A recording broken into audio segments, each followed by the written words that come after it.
Meet asks, "Hi Gary, it seems like everyone speaks about not giving up no matter what. But how do you know when it's time to let it go?" So this is something I struggle with. Like, having a loss on your resume is so scary. In the business ventures that I've had in the past where I wasn't actively running in, I've talked about Quarked or Forrest, Lindsay and Kyle, amazing entrepreneurs that I don't feel that I supported enough, and thus those two, Obsessed TV with Samantha Edis, where I tried to produce a video show that didn't start me. I never was able to give it enough energy, and the thing that I spent the most time with is, when do I let it go? Because there's a point where you realize, by the way, I realize this with employees. I know a lot of VaynerMedia employees watch this, but I'm gonna tell the truth. There's 5 to 6 employees that I think it might be time to not work together anymore. And do I struggle with that? Boy, do I struggle with that. One, mainly because I don't like letting other people down, more than anything. The truth is, I think this is a very personal answer. I think it depends on every individual. But what I will say is, way too many people watching this right now are holding on to hope or a non-reality, or don't want to make somebody feel bad, or don't want to have the reputation of having a loss on their record. And I think it's a huge mistake. And it's probably the mistake that I'm most vulnerable to. And as I think about my next 40 years of executing, and you're right, I am hustling more than ever, and I'm feeling more fit and energized, and feel like I'm gonna really go into my golden year, especially the next 20 years. That's just the truth. Though I'm sure when I'm 60, I'm like, this is when I'm really gonna do it.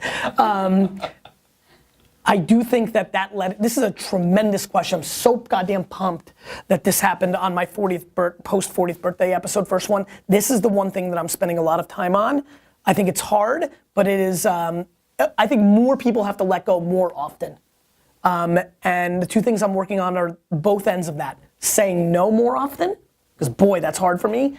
And then letting go more often and really zoning in on that middle is my answer to that. So punchline is very personal, but because I want to bring value to everybody listening, what's up podcasters, and watching, I really think that a lot of you need to take this question, use it as a moment, use it as permission. Let me be your olive branch. Link to this part of the show as the excuse or the flame that let you do it. There's a lot of people that need to let go. Yeah, and if I could add one thing to that, would be, this book is probably the first time where I felt like I was going to fail in a while. Interesting. Because you had to do the work. It wasn't like what naturally was in you. Right. It was what was naturally in me was just write another book, and I thought that I would be letting everyone down by doing that. And in 3.5 years in the making, right, even up until 6 weeks before it was done, I thought it was not going to happen. And meaning what? Like, just so many things were going wrong, in terms of production and printing processes and finding the right shapes and paper. Everything about it. Also relearning how to write sentences. I was beaten. And there was a saying that a friend of mine, Ladeo Resi, had told me that in entrepreneurship, it's always darkest before the dawn. Mm-hmm. And I thought that maybe that is it. Maybe this was just a test to go a little bit further and see it through. But at the same time, it was the right thing to do. But at the same time, there are moments when you have to walk away and just try to learn from them, because that's all anybody wants from you, is to show that you tried and that you learned from something and you did it better or did it differently the next time. Appreciate it, my friend.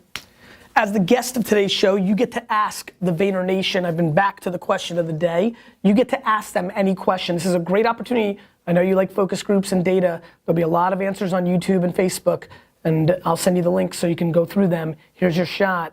You want to make the theme of that, your thing, whatever you want to go with. Talk about New York Jets. What's really important to me as I think about just even my own work is, if you could maybe close your eyes and think about, when's the last time you had a really great experience with something, whether it was a brand or a service or just anything. Cool. And what was it? Do you have one, India? What made it so special? Do you have one? Do you have like something that really? That was mine. What was? No. Do you have a great experience? The last great do you have something that's like just so obvious? The hard one. It is a hard one. Yeah. I'm not trying to put you. Look, it's interesting. It all depends on what you decide. The Four Seasons is where I stayed with my family. There was a problem, and that was the opportunity for the great experience. I've secretly thought that you should do things wrong on purpose, because I think there's more upside in the fixing a mistake than just the normal status quo. Like if you're just crushing it as a nobody here's like, oh, this restaurant, because they let's say there's a restaurant you go to that consistently hits it on a 9.5 on the scale of the world. 9.5, you know how insane that is? Like it is on point. No, after the third or fourth time, you just take it for granted. Like if you went there the first time and like the waiter spilt red wine over your beautiful dress, Indy'd be cool because she wears black and so you wouldn't be able to see it. But like if you know, you got some white today. You know, if that happened and then they comped the whole meal and like picked you up and carried you to your car or gave you, it's so funny to me that mistake first, fixing the mistake is a greater experience for a lot of people. I would add on as a point B, a great experience that wasn't predicated on a problem at first.